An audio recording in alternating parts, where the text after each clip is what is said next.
playing Mike Tyson, playing Don King, these are complicated, flawed characters, but both of you are able to sort of imbue them with such humanity. I'm wondering the balancing act that takes, playing a character like Don King, who, you know, obviously has had his issues, but also treating him like a human being and making sure that comes across. How do you balance that? First of all, we have to thank the writer Stephen Rogers, carrying Gist, and Darnell Brown, who wrote one of my favorite episodes, episode 4. But, you know, they give you the roadmap.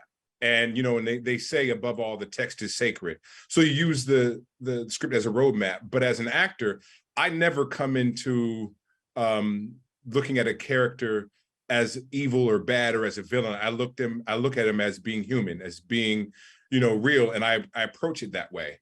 But you also have to look at the character's objectives.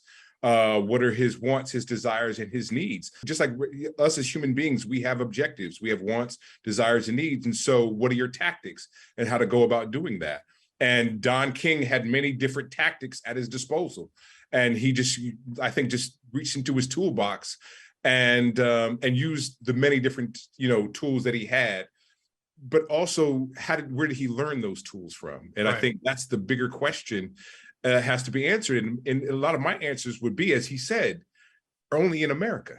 You know, he is a product of his environment. He is a product of where he was born, raised, and the country that he's in, and is America. So, you know, Don isn't any different from any other entrepreneur, any other, you know, person who was, you know, trying to make a way out of no way. Trevante, what about you? How did you kind of balance sort of maybe some of the messier parts of Mike, but also making him feel like a real authentic guy? What I love to do, man. So it's just magic, really, just being present and understanding that complexity of a man.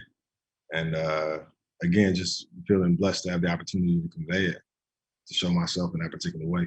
At the onset of this, there was some talk about Mike not being involved and him maybe having an issue with that. But I'm curious if maybe being detached from that, I'm wondering if that leads to authenticity here. You were free to sort of tell the story that you wanted to tell, sort of being hands off in that way. Do you think that it maybe kind of benefited the overall product? I think yes and no. Yes, because as a creative, it's better, I think, to not have too many, especially whenever it's the thing, giving you too much influence into what the thing wants the thing to look like. But no, because as a creative who is firm in what I believe and firm in my creativity, you know when to take in and when to say no to certain things. And it would have been great for me to train with him, like just a feeling standpoint, you know what I mean? Just it's energy, you know what I mean? So you have the opportunity to feel that heat from somebody. Sure. I've been able to convey it just a little bit better, but maybe one day.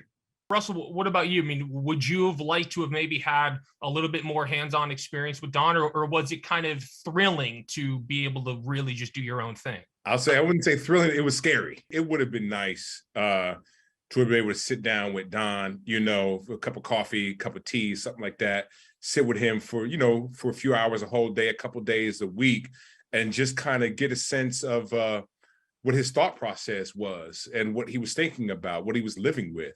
Some of the things that was going on in his world at that time, you know, all of the slings and arrows that were coming at his way. I would have loved to have been able to really hear that from the man himself and digest that, and then have time to kind of enhance it and put it into motion if possible. If you could, Russell, ask Don King one thing, Trevante, if you could ask Mike Tyson just one thing, one question that you would love to ask both of them, what would it be? My question would be, what at that time, whatever you were going through, what were you afraid of? What were your fears? Because I think I got a sense that you get a sense that Don had everything covered and he had everything handled, and he showed that, you know, through his smile and everything and his guile. But I would really want to know underneath all that, you know, what was he running from? Trevante, what would you like to ask Mike if you could? Are we in person or are we not? Sure. Yeah. Yeah, you guys are in person. If we're in person, I like to give him a hug and ask him how he's doing.